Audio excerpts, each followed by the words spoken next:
Hello friends, this is Shiv Mishra and welcomes you all on this channel. Friends, आज मैं आपके लिए डीएलएड फर्स्ट सेमेस्टर संस्कृत का एक टॉपिक लेकर आया हूँ जिसका नाम है संस्कृत वंदना यों नीतिपरक वाक्यों का ज्ञान। फ्रेंड्स, इसमें से 2 नंबर का क्वेश्चन हमेशा पूछा जाता है। तो और ये जो चैप्टर है, ये जो टॉपिक है वो बहुत आसान भी है। तो चलिए इसको जल्दी से कवर कर लेते हैं। सबसे पहले आप लोग जानिए कि नीतिपरक वाक्य हैं उनका उद्देश्य क्या है। नीति का मतलब होता है अच्छी बातें। ठीक, अच्छी बातें क्यों बताई जाती हैं? किसी को उचित या ठीक रास्ते पर ले जाने के लिए। ठीक है, आचार व्यवहार तथा उचित बर्ताव के ढंग का ज्ञान कराने के लिए। आप लोग ये तो खुद ही लिख सकते हैं कि किसी को अच्छी बातें क्यों बताई जाती हैं। राष्ट्र व समाज की उन्नति के लिए। फिर सदाचार के नियम रीतियों का अच्छे से चाल चलन के ज्ञान के लिए। फिर किसी कार्य को संपन्न करने की विधिवत तरीके के लिए। ठीक, तो नीतिपरक वाक्यों का प्रयोग क्यों किया है, उद्देश्य क्या है? इनका उद्देश्य किसी को सही रास्ते पे लाना है, आचार व्यवहार का उचित ढंग बताना। ठीक है, राष्ट्र समाज की उन्नति के लिए निश्चित आचार विचार का ज्ञान करवाना, सदाचार का ज्ञान करवाना, किसी कार्य को अच्छे से संपन्न करने के तरीके बताना, राजनीति से संबंधित शासन सुरक्षा व्यवस्था के लिए ज्ञान कराना सिद्धांतों का। ठीक, तो ये तो आप अपने से ही लिख सकते हैं। चलिए आगे चलते हैं। इसमें मैंने कुछ नीतिपरक श्लोकों का संकलन किया है, इसमें से ही आपको पूछ लेगा। पहला है काक चेष्टा बको ध्यानम स्वान निद्रा तथैव च अल्पहारी गृह त्यागी विद्यार्थी पंचलक्षण। मतलब काक चेष्टा का मतलब कौवे जैसा प्रयत्न। ठीक, बको ध्यानम, बक माने बगुला, ध्यान मतलब ध्यान लगाना, बगुले जैसा ध्यान लगाना। श्वान निद्रा, श्वान मतलब होता है कुत्ता और निद्रा माने नींद, कुत्ते की जैसी नींद। अल्पाहारी मतलब जो थोड़ा खाता हो, कम खाने वाला। गृह त्यागी और घर को त्याग देने वाला। विद्यार्थी पंचलक्षण, यही विद्यार्थियों का 5 लक्षण। मतलब कौवे जैसा प्रयत्न, बगुले जैसा ध्यान, कुत्ते जैसी नींद और कम खाना और घर को छोड़ देना विद्यार्थी के 5 लक्षण होते हैं। अगला है अष्टादश पुराणेषु व्यासस्य वचनद्वयम् परोपकारः पुण्याय पापाय परपीडनम्। अब देखिए अष्ट माने 8, 10 माने 10, तो 8 और 10 कितने हो गए? 18। 18 पुराण है ना, तो 18 पुराणों में व्यासस्य वचनद्वयम्, व्यास जी के 2 वचन के सार हैं। ठीक, परोपकारः पुण्याय पापाय परपीडनम्। जो परोपकार किया जाता है वो पुण्य होता है और दूसरों को दुख पहुंचाने का होता है पाप होता है। ठीक है, दूसरे का उपकार करना पुण्य होता है और दूसरे को उत्पीड़न करना, ठीक है, क्या होता है? पाप होता है। तो आप लोग इसको समझ जाएंगे। अष्टादश पुराणेषु, 18 पुराणों में व्यास के 2 वचन कहे गए हैं कि परोपकार पुण्य होता है, दूसरे का उपकार करना पुण्य होता है और दूसरे को दुख पहुंचाना क्या होता है? पाप होता है। परपीडनम मतलब दूसरे को दुख पहुंचाना।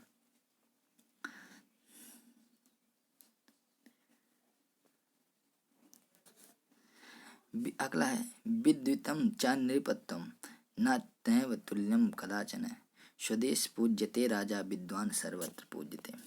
मतलब देखिए, विद्युतम मतलब जो विद्वता होती है, जो विद्वान लोग होते हैं। ठीक है, और नृपत्तम मतलब नृप माने राजा होता है, राजा होना, विद्वान होना और राजा होना। नैव तुल्यम कदाचनम, दोनों तुल्य माने तुलना में बराबर नहीं होते, कभी दोनों तुलना में बराबर नहीं होते। क्योंकि स्वदेशे पूज्यते राजा, राजा तो केवल अपने देश में पूजा जाता है, जबकि विद्वान सर्वत्र पूजते, विद्वान की पूजा सब जगह होती है। ठीक है, तो विद्वान होना और राजा होना कभी भी एक समान नहीं है, क्योंकि राजा की पूजा तो केवल अपने ही राज्य में होती है, जबकि विद्वान की पूजा तो सब जगह होती है। ठीक, अगला देखिए, एके नापि सुपुत्रेण सिंहि सुपिति निर्भयम सहैव 10 भी पुत्रे भारम वहति राशिभिः। अब देखिए, एके नापि सुपुत्रेण, एक ही सुपुत्र के साथ। अब देखिए यहाँ पुत्र नहीं सुपुत्र की बात की गई है। एके नापि सुपुत्रेण, एक ही सुपुत्र के साथ जो सिंहिनी होती है वह निर्भय होकर वन में विचरण करती है। लेकिन सहैव 10 भी पुत्रे, 10 पुत्रों के होते हुए भी भारम वहति राशिभिः, राशिभिः मतलब गति होती है। तो एक पुत्र के साथ, एक सुपुत्र के साथ ही, ठीक है, एक सुपुत्र के साथ ही जो सिंगिनी होती है वह जंगल में निडर होकर घूमती है, लेकिन 10-10 पुत्रों के साथ घूमने वाली गर्दभी को क्या करना, भार ही ढोना पड़ता है। इसलिए कुपुत्र 10 हो उससे कोई मतलब नहीं है, उससे अच्छा एक सुपुत्र ही है। ठीक, अगला है उद्यमेन ही सिद्धयन्ति कार्याणि न मनोरथ है, ना ही सुप्तस्य सिंहस्य प्रविशन्ति मुखे मृगा।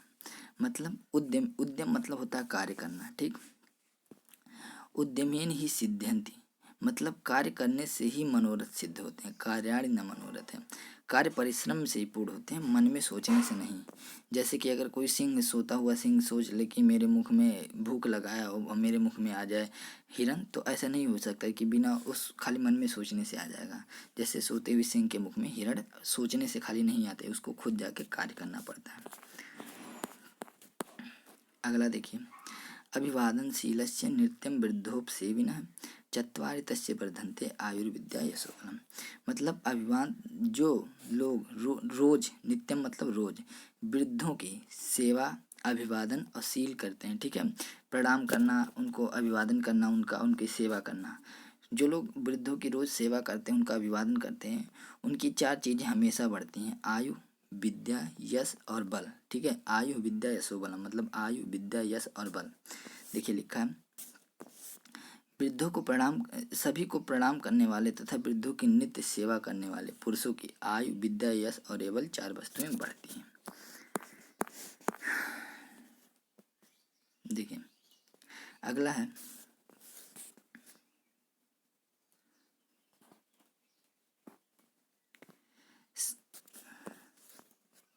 सत्यम ब्रूयात प्रियम ब्रूयात, ब्रूयात सत्यम प्रियम, प्रियम चा नानृतम ब्रियोदास धर्म सनातन। मतलब कि सत्य बोलना चाहिए और प्रिय बोलना चाहिए, सत्य भी बोलो प्रिय भी बोलो। अगर ऐसा सत्य ना बोलो जो दूसरे को अप्रिय लगे, और ऐसा झूठ भी ना बोलो जो दूसरे को प्यारा लगे। यही क्या है, सनातन धर्म है। हालांकि मैं इससे बहुत ज़्यादा सहमत नहीं हूँ। अगला देखिए, अयम निज परोवेति गणना लघुचेत साम उदार चरिता नाम तो वसुधैव कुटुंबकम। ठीक है, अयम निज, अयम, अयम मतलब यह, निज माने मेरा है, परोवेत माने दूसरे का है। मतलब जो लोग यह करते हैं कि यह मेरा है, यह दूसरे का है, यह गणना लघुचेत साम मतलब ऐसे लोग जिनकी बुद्धि निम्न बुद्धि वाले रहते हैं, लघुचेत जिनकी चेतना निम्न रहती है, वो लोग ऐसा करते हैं कि यह मेरा है, यह पराया है। जो उदार व्यक्ति होते हैं वो तो पूरी वसुधा को भी अपनी पृथ्वी, अपनी परिवार मानते हैं। ठीक है, पूरी पृथ्वी को भी अपना परिवार मानते हैं।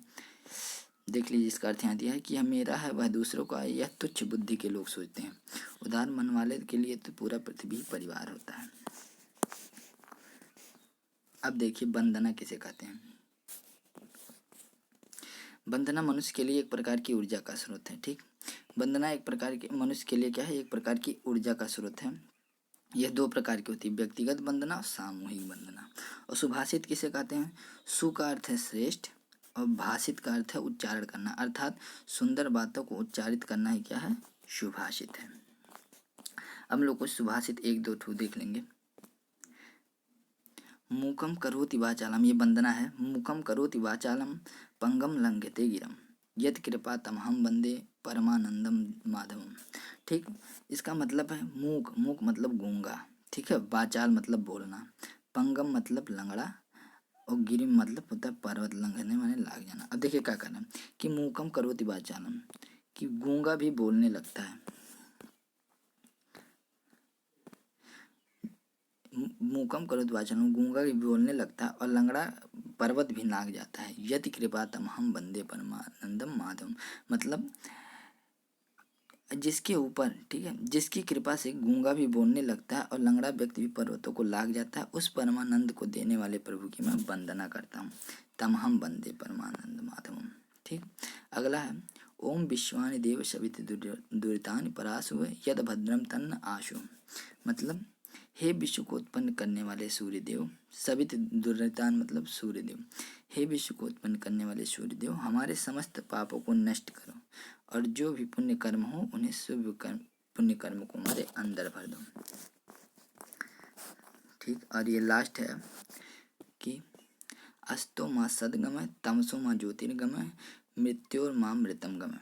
मतलब सदगमय मतलब अच्छे रास्ते की ओर ले चलो। ठीक है, देखिए, हे परमेश्वर आप हमें बुराई से अच्छाई की ओर ले चलो। अस्तो मा सदगमय, सदगमय माने अच्छे रास्ते की ओर ले जाओ। और तमसो मा ज्योतिर्गमय, अब तमस माने होता है अंधकार, ज्योति माने होता है क्या, प्रकाश। तो मतलब अज्ञान रूपी अंधकार से ज्ञान रूपी प्रकाश की तरफ ले चलो। अब मृत्यु अमृतम गमय, माने मृत्यु से अमृत की ओर ले चले, माने अमरता की तरफ, और मृत्यु से अमरता की ओर ले चले। अष्टो मा सदगमय मतलब अष्टो अच्छे रास्ते की तरफ ले चलें, अंधकार से प्रकाश की तरफ ले चलें, और क्या है, मृत्यु से अमरता की तरफ ले चलें।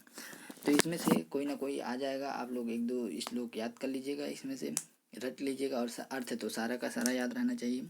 ठीक, आई होप आपको ये लेक्चर पसंद आया होगा। अगर पसंद आए तो लाइक करिए, शेयर करिए, सब्सक्राइब करिए, और PDF के लिए मेरा नंबर है ही।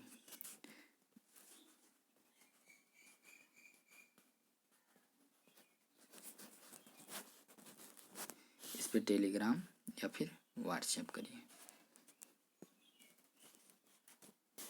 Thank you so much.